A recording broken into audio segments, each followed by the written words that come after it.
So I was watching some videos from a YouTuber I enjoy, when suddenly I found this video being played as an ad.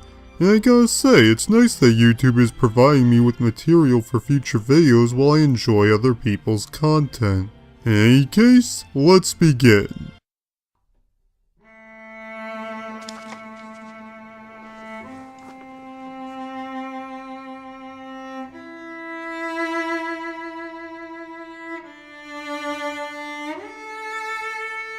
February 4th, 1919.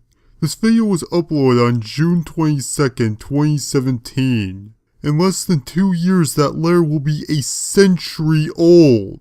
Care to explain how on God's green earth this is somehow representative of the way things are today?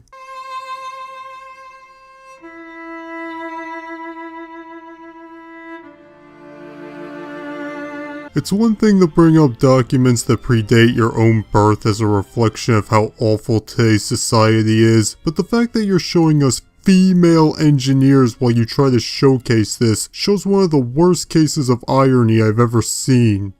Dear Madam. Dear Madam. Dear Madam. Wow, you had 3 people say the same line. Never seen that from a social justice video before. Dear members of Congress. Dear members of Congress. Dear members of Congress. Dear members of Congress. Dear us. Dear us. Dear us. On Tuesday, November 8th, this country will make one of the most important Decisions in its history. In reply to your recent communication, I would state that we have not now, have never had, And do not expect to have in the near future any women students registered in our engineering department. Yours very truly. If this was meant to be an empowerment video about how far we've come, then this would make sense, but that's clearly not the case, otherwise they wouldn't have that sappy violin playing in the background. We do not permit women to register in the engineering school under our present regulations. Yes, our present regulations from 1919. You know, before that was literally made illegal. You sure these are women engineers and not gender studies students? I suspect the number of women who have undertaken general engineering courses is so few. Wow, things were different back then. That you will hardly be able to form an organization. However, I may be mistaken. However, I may be mistaken.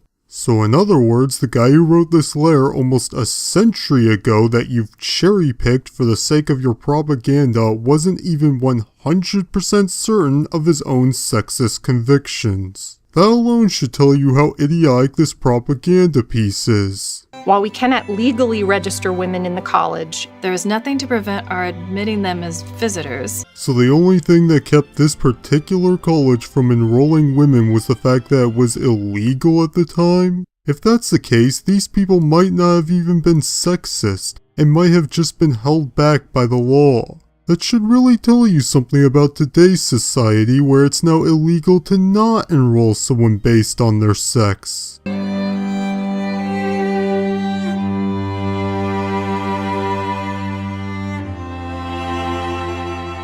I got a better idea. How about we give out engineering jobs based on who's more capable of performing them? If the person most fit for the job happens to be a woman, then great, but if it happens to be a man, so what? There's nothing to gain from having a perfect 50% split between the genders in all occupations. If it happens by coincidence, that's fine, but you're acting as though meritocracy is somehow a bad thing when it's not. Thank you all for watching, and I hope you enjoyed the video.